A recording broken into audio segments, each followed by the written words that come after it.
Dear audience, you are following the News of America Daily News. I'm editor John Tyson. Today is October 21st, 2020. There will be the following main news. 1. Coronavirus in the U.S., state by state. 2. The 6 topics Biden and Trump will debate at Thursday's final face-off. 3. McConnell urges White House not to make coronavirus deal with Pelosi. 4. Lesley Stahl in Trump interview came across more like an opinion journalist than a real reporter, Meadows. 5.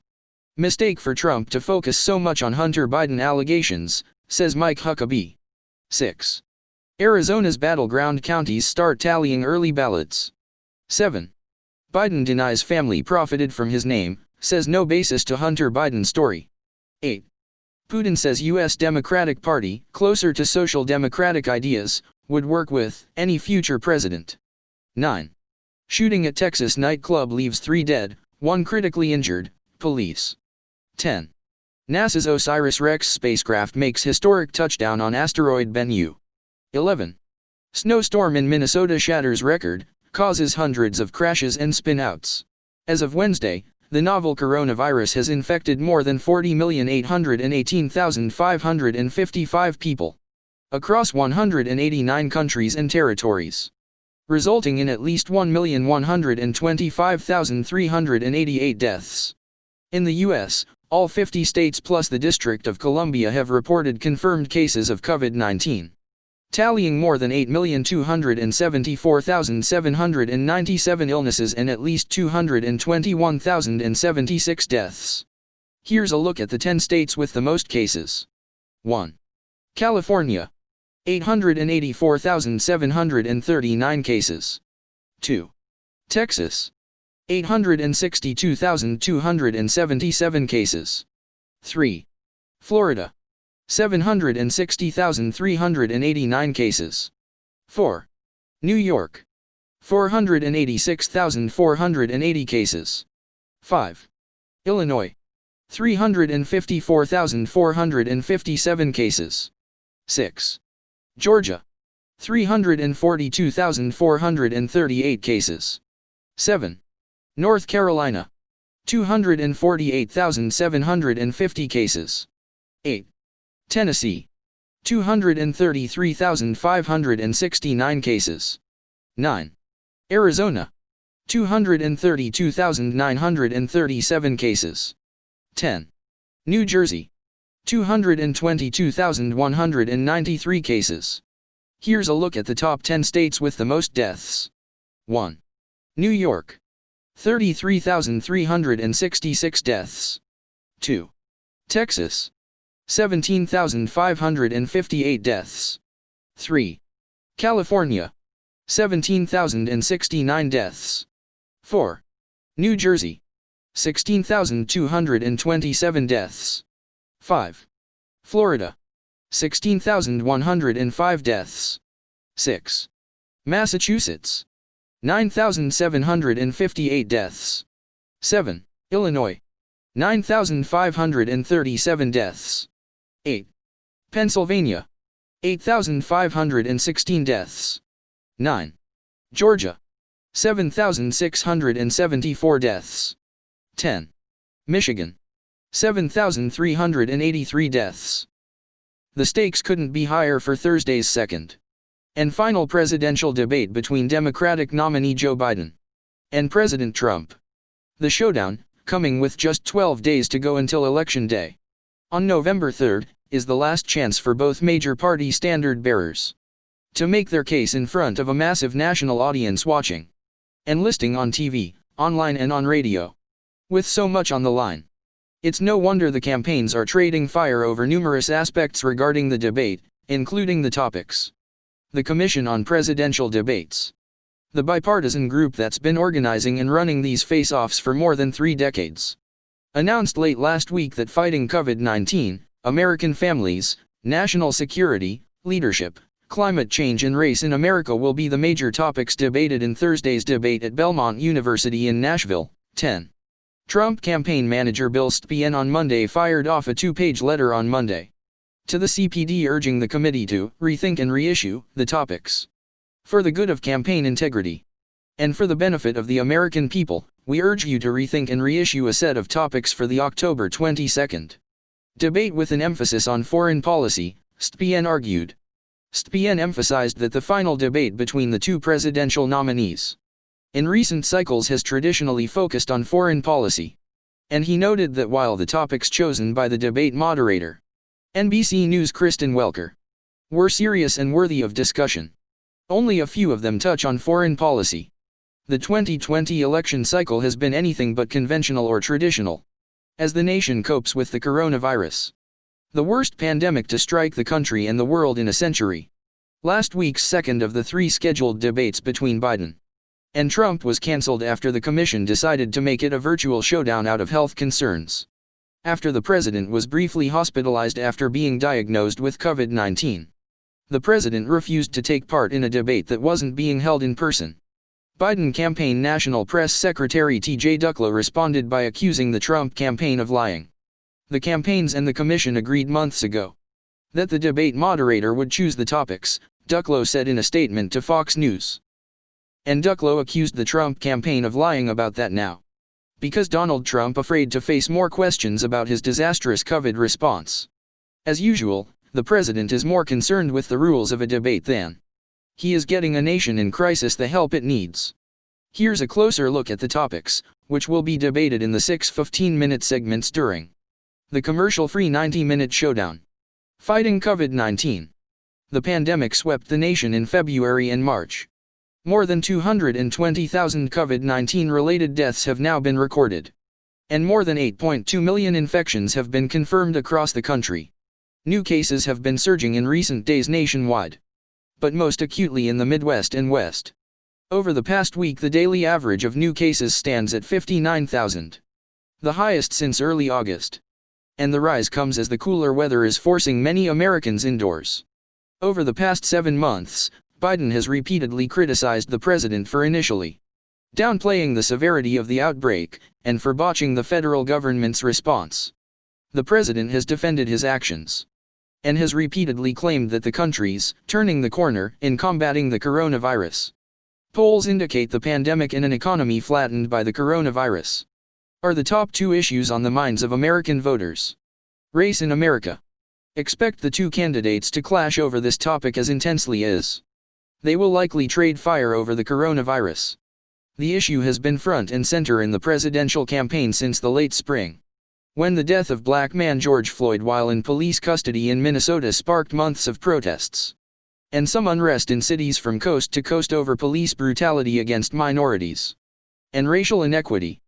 This president long ago forfeited any moral leadership in this country. He can't stop the violence, because for years he has fomented it, Biden charged in a speech in August.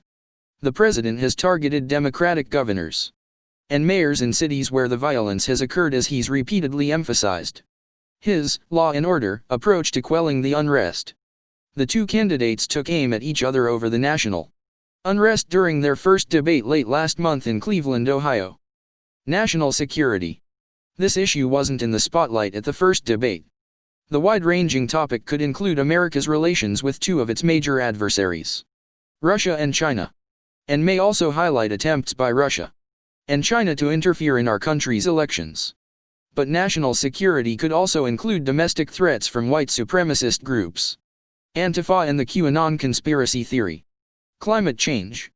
Biden and Trump couldn't be further apart when it comes to this issue, which was a top topic during the Democratic presidential primaries, but has taken a back seat in a general election dominated by the pandemic, the economy, racial unrest, and the Supreme Court nomination battle the past month. The former vice president has stressed that he would rejoin the Paris Climate Accord after Trump effectively pulled the U.S. out of the agreement. During the first presidential debate, Biden distanced himself from the progressive wing of his party when he emphasized that he doesn't support the Green New Deal. Expect more fire traded over the controversial proposal, and over where Biden stands on the issue of fracking. Leadership. This is another broad topic that could cover numerous issues. Biden may use this section to spotlight what he calls Trump's lack of leadership on combating the coronavirus, and expect the president to likely target what he calls Biden's ineffectual leadership during his decades in the Senate and as vice president. Trump has repeatedly boasted to supporters that, "I did more in 47 months as president than Joe Biden did in 47 years." American families. This is another broad topic that could give the two candidates plenty of opportunities to target each other. Biden might target Trump for hurting American families for his failure to get the coronavirus under control. And the president may emphasize his push to keep American families safe by cracking down on the unrest sweeping the nation. Senate Majority Leader Mitch McConnell urged the White House not to strike a big coronavirus deal before the November 3rd election, despite President Trump's public wishes to do so. The powerful Kentucky Republican expressed his concerns to the Trump administration in the midst of ongoing talks between Treasury Secretary Stephen Mnuchin and House Speaker Nancy Pelosi as they try to forge a deal this week that would deliver direct payments, unemployment help and business relief to Americans reeling from the pandemic's economic fallout. McConnell revealed his advice to the White House during a closed-door lunch with Senate Republicans on Tuesday. The Washington Post first reported the news, and two sources confirmed McConnell's comments to America Daily News. McConnell is concerned that Pelosi, D. California, is not negotiating in good faith with the White House.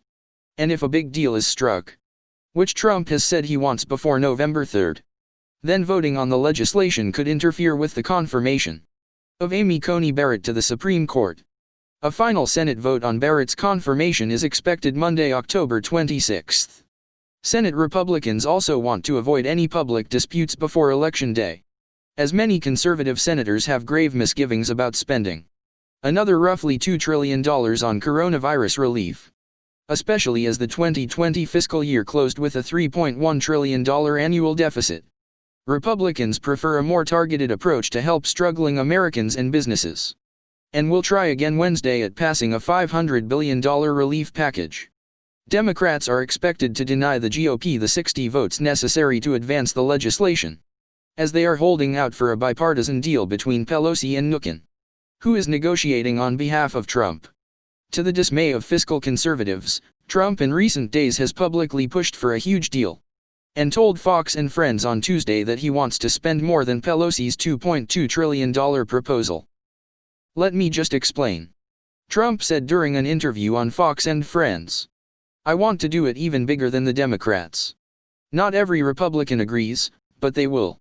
I want to do it even bigger because this is money going to people who did not deserve what happened to them." Meanwhile, the White House and Pelosi's team have sent out optimistic signals that a deal could be reached this week. "I am optimistic," White House Chief of Staff Mark Meadows said Wednesday. "We do share one goal, and that is hopefully to get some kind of deal in the next 48 hours or so." White House Chief of Staff Mark Meadows on Wednesday said CBS News 60 Minutes anchor Lesley Stahl came across as an opinion journalist rather than a real reporter. His comments come after President Trump, who sat down for an interview with Stahl on Tuesday at the White House, called the interview fake and biased in a tweet, and threatened to release an early clip before 60 Minutes airs the interview. He didn't walk out. He spent over 45 minutes with Lesley Stahl, Meadows told Fox Business Mornings with Maria in response to reports that the president had stormed out of the meeting. "Listen, when you have a 60 Minutes reporter, they should be reporter, not opinion journalist. She came across more like an opinion journalist than a real reporter." He continued, "Journalism should have standards, and we need to get to the bottom of it. So I think the American people will be able to see it." Meadows said there appears to be a high probability Trump will release a clip of the interview early, as he tweeted.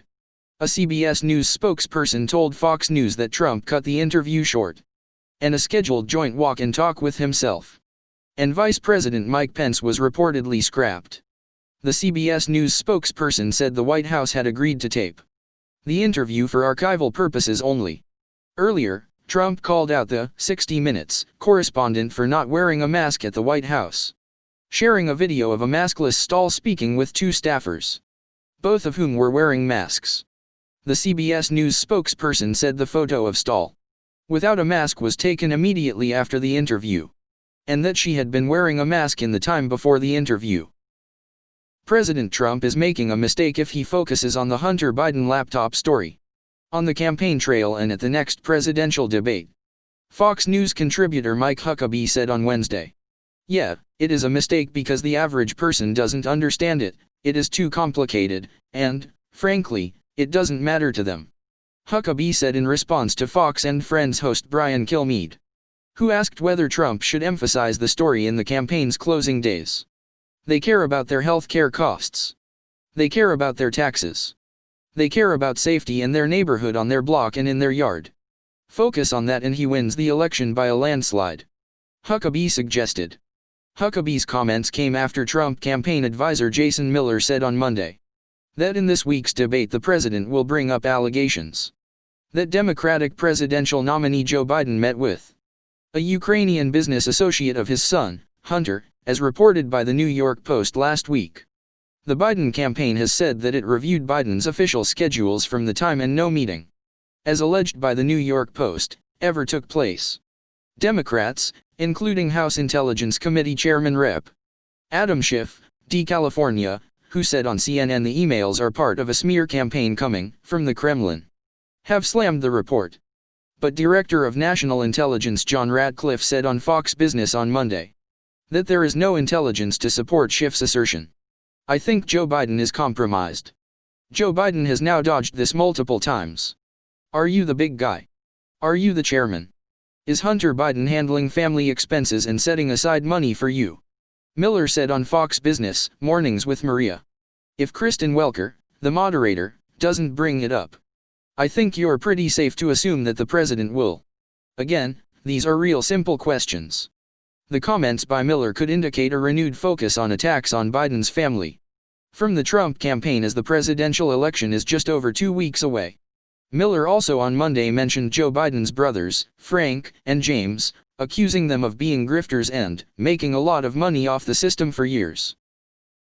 With record-breaking voter turnout less than 2 weeks ahead of the presidential election, counties in Arizona may now begin counting early ballots, although results won't be officially reported until after polls close on November 3. State law allows workers to start calculating results 2 weeks before Election Day. In Maricopa County, home to the capital city of Phoenix and more than half of the state's population, the number of voters casting their ballot on the first day of early voting increased astronomically. This year, the county saw 2,922 voters cast a ballot in person at the 7 early voting sites, while just 847 voters showed up at the same point in 2016, according to news site AZ Family. The Maricopa County Recorder's Office announced this week that it would start counting the almost 650,000 ballots already received. A sum total the Associated Press reported is about 75% higher than the same time in 2016. A trend fueled by the coronavirus pandemic. In the southeastern city of Tucson and Pima County, election officials reported almost 200,000 ballots already returned. And the state's other 13 counties have reported counting more than 133,000. The race for the Copper State is contentious, with Democrats hoping to seize an opportunity to reclaim the Senate, and President Trump seeing a chance to lock in a key battleground. The Trump campaign told America Daily News that it's confident Arizona voters will reject former Vice President Joe Biden's record of failure and his progressive agenda. The Trump campaign never left Arizona after 2016. So unlike Joe Biden's campaign that had no staff in the state until recently, our team knows Arizona issues inside and out. Deputy National Press Secretary Samantha Zagar said, "President Trump has delivered on those issues, including increased border security, freer and fairer trade deals, building the world's greatest economy, and more." Biden has maintained a relatively steady lead in Arizona over the last couple of months, and the Real Clear Politics average has him up by just under 3 percentage points. Democratic Senate candidate Mark Kelly has also had the upper hand in the contest against Republican incumbent Senator Martha McSally. The Real Clear Politics average shows Kelly up by a margin of more than 8 percentage points. The Senate race has shattered spending records, becoming one of the priciest campaigns in the state's history. In an effort to sway Maricopa County's 2.6 million eligible voters, organizations on both sides are canvassing. Advocacy group Mi Familia Vota told Fox 10 Phoenix that it has approximately 100 workers going door to door. Mi Familia Vota was one of 2 organizations that successfully lobbied for an extension of Arizona's voter registration deadline, though the order by U.S. District Court Judge Stephen P. Logan was later overturned. Within what amounted to a 10-day extension, more than 35,000 new voters registered. The deadline to request a mail-in ballot is October 23. The votes must be dropped off by November 3. Democratic presidential nominee Joe Biden denied that his son Hunter Biden profited because of his ties to the former vice president and said Sen. Ron Johnson, RWIS, should be ashamed of himself for saying Hunter Biden used his last name to make millions of dollars in shady overseas deals. This is the same garbage from Rudy Giuliani, Trump's henchman. Biden told local Wisconsin outlet WISN. It's the last-ditch effort in this desperate campaign to smear me and my family. Even the man who served with him on that committee, the former nominee for the Republican Party, said there's no basis to this. The vast majority of the intelligence people have come out and said there's no basis at all. Biden continued. Ron should be ashamed of himself. The Democratic presidential nominee was referring to comments Johnson made Monday during an interview on Hannity. Hunter Biden, together with other Biden family members, profited off the Biden name. Johnson said. That's what's happening here. What we revealed in our 87-page report is a vast web of connections with Chinese nationals. With people all over the world. Again, trading on the Biden name. In a 2019 ABC News interview with Amy Robach, Hunter Biden was asked, if your last name wasn't Biden, do you think you would have been asked to be on the board of Ukrainian company Burisma? I don't know. I don't know. Probably not, in retrospect. He said. But that's I don't think that there's a lot of things that would have happened in my life if my last name wasn't Biden. The Senate Homeland Security and Governmental Affairs Committee, which Johnson chair, is investigating newly released emails that allegedly reveal that Hunter Biden introduced his father to a top executive at Ukrainian natural gas firm Burisma Holdings in 2015 at Hunter Biden's request. Trump campaign advisor Jason Miller said on Monday that in this week's debate the president will bring up allegations that Joe Biden met with a Ukrainian business associate of his son, as reported by the New York Post last week. Ahead of the final debate, Biden campaign spokesperson Andrew Bates told America Daily News in a statement, when Donald Trump obsesses over right-wing fringe conspiracy theories, he merely reinforces what we've said the whole time, that he's forced to run away from his own record because his pandemic response continues to be a train wreck, and he's the worst jobs president since the Great Depression. Bates said. He invests in these tainted smears, which intelligence experts say bear all the hallmarks of Russian disinformation attacks, because he knows his presidency is a weak, pathetic failure. This is why he bailed on the second debate. And if he recycles the same strategy that lost him the first debate, then he will also lose the third. Russian President Vladimir Putin said the U.S. Democratic Party is closer to the social democratic ideas that gave rise to communism, but added that he'd work with whoever is elected president in November. He said the shared values of the Soviet Communist Party and the U.S. Democratic Party could form the ideological basis of a U.S.-Russia relationship if Democratic nominee Joe Biden is elected. As for the Democratic candidate, what can I say? We can hear rather sharp anti-Russian rhetoric, as well.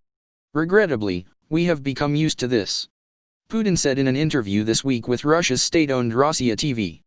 But, the Democratic Party is traditionally closer to the so-called liberal values, closer to social democratic ideas, if compared to Europe. And it was from the social democratic environment that the Communist Party evolved. Putin was a member of the Soviet Communist Party for nearly 2 decades. That party dissipated in 1991 and Putin has since not declared a party affiliation. I still like many of these left-wing values. Equality and fraternity. What is bad about them? In fact, they are akin to Christian values. Yes, they are difficult to implement, but they are very attractive, nevertheless. He continued. In other words, this can be seen as an ideological basis for developing contacts with the Democratic representative. Democrats have hit Trump for what they see as a dangerously close relationship with the longtime Russian president. Trump and Putin have met 5 times throughout his presidency. And the basis of the Mueller investigation was Trump and his allies' alleged ties to Russian entities, and Russian interference into the U.S. election on behalf of the president. Putin also claimed, without evidence, that Russia does not interfere in U.S. elections. We are the onlookers. We do not interfere in the process, he alleged. Everything that is happening in the United States is the result of the country's internal political processes and problems. Putin said that when anyone tries to humiliate or insult him, such as when Biden called Trump Putin's puppy, he takes it as a compliment, saying it enhances our prestige. Putin also said he appreciated Trump expressing interest in improving U.S.-Russia relations earlier in his presidency, but his intentions had fallen short, pointing to new sanctions and the INF Treaty withdrawal, calling it a very drastic step. Still, Putin said bilateral trade between the U.S. and Russia had grown during the Trump administration, and the U.S. has found common cause with Russia on stabilizing the world energy market. Therefore, I would like to repeat what I have said more than once before. We will work with any future president of the United States, the one whom the American people give their vote of confidence, Putin added. Houston. 3 people were killed in a shooting at a Houston nightclub, where about 30 people had gathered for an open mic night, and authorities were searching early Wednesday for suspects, police said. Police had been called to the DD Sky Club at about 9:45 p.m. Tuesday on reports of multiple people dead inside. Houston Police Commander Caroletta Johnson told the Houston Chronicle. Once there, officers found 3 people dead at the scene, and a 4th person in critical condition, Johnson said. Investigators believe 2 men opened fire after a fight broke out, but officers don't yet have a clear description of the shooters. Johnson said the police department also is investigating whether the nightclub was allowed to be open under current coronavirus pandemic restrictions. Earlier this month, Texas Governor Greg Abbott allowed bars to open at 50% capacity if county officials agree. But Harris County Judge Lena Hidalgo declined to do so for the county that includes Houston. NASA's OSIRIS-REx spacecraft made its historic touchdown on asteroid Bennu Tuesday, retrieving a sample from the space rock that will be returned to Earth. OSIRIS-REx reached the surface of Bennu at 6:11 p.m. EDT in a mission that NASA says will help unlock the secrets of the solar system.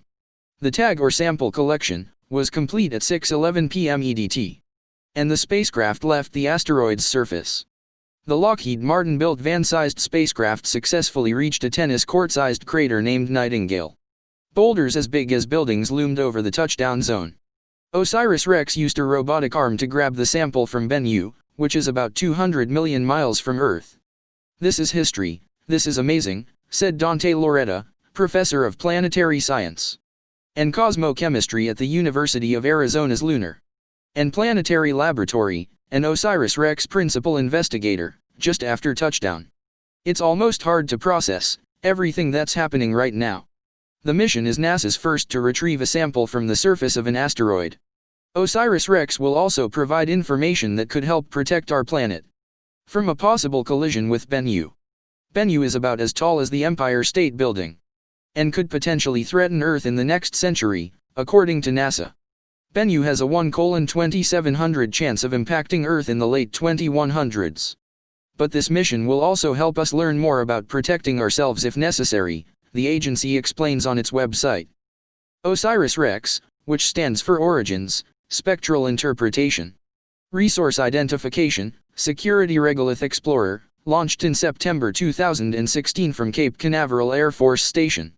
The spacecraft reached Bennu in December 2018. The craft is scheduled to depart Bennu next year, and will deliver the asteroid sample to Earth on September 24, 2023. NASA recently revealed that parts of another asteroid, Vesta, have been spotted on the surface of Bennu. In April 2019, Japan's Hayabusa 2 spacecraft successfully bombed asteroid Ryugu in the name of scientific research. Earlier in 2019, Hayabusa 2 briefly touched down onto Ryugu and fired a scientific research bullet into the space rock. An early season snowstorm dumped a record-breaking amount of snow across Minnesota on Tuesday, knocking out power to thousands and leading to hundreds of accidents. The National Weather Service, NWS, forecast office for the Twin Cities said, that 7.9 inches of snow fell at Minneapolis/St. Paul International Airport, which broke a previous daily record of 3 inches set back on October 20, 1916. We had record-breaking snow totals here across the northern Rockies, the northern plains, the upper Midwest, Minnesota receiving over 8 inches of snow. And another batch of snow is on the way. Fox News senior meteorologist Janice Dean said on Fox and Friends. The storm was also the second largest October snowstorm on record. Across the Twin Cities, there was a swath of 4 to 6 inches of snowfall, which made roadways slick. The Minnesota State Patrol said that troopers responded to a number of crashes, spinouts, and vehicles off the road in central Minnesota, especially along Interstate 94. State Patrol said that troopers responded to 493 crashes statewide from 11 a.m. to 8:30 p.m. Some 48 of those crashes involved injuries, including one serious injury. No fatalities were reported. In addition to the crashes, troopers also responded to 614 vehicle spinouts and 22 semi-trucks that jackknifed on area roadways. Minnesota Governor Tim Walz took to Twitter to urge motorists to drive safe and take care of yourselves and neighbors. Minnesotans are ready for winter, he said. When it snows, we usually just build snowmen. The early season snowstorm caused closures across the area. In Minneapolis, the city's absentee ballot drop-off locations closed early at 3 p.m. so election workers and voters could get home safe, Fox 9 reported. The storm also caused power outages throughout the region. Xcel Energy told Fox 9 about 8,000 customers in the Twin Cities metro area were without power late Tuesday. At the peak, about 33,500 customers were impacted by the outage. More snow to come. Record-breaking snowfall will continue over the Rockies into the northern plains and through the upper Midwest from Wednesday into Thursday. Some areas could receive over 8 inches of new snow where winter storm watches have been posted. Expect difficult travel with poor visibility in these regions as gusty winds over 35 miles per hour and a widespread area of 6 to 12 inches of new snow will fall. This snow could actually go into the foot or more range, Dean said Wednesday. The cold air setting the stage for all this snow will plunge as far south as Texas on Friday. Showers and thunderstorms will bring heavy rain at times over the Great Lakes and mid-Mississippi Valley. Widespread showers and thunderstorms are also moving into South Florida with heavy rain and the risk of flash flooding. Please like and subscribe to follow the latest daily news. Don't forget to comment your opinion on this newsletter. Thank you for your time. Goodbye and see you in the next news.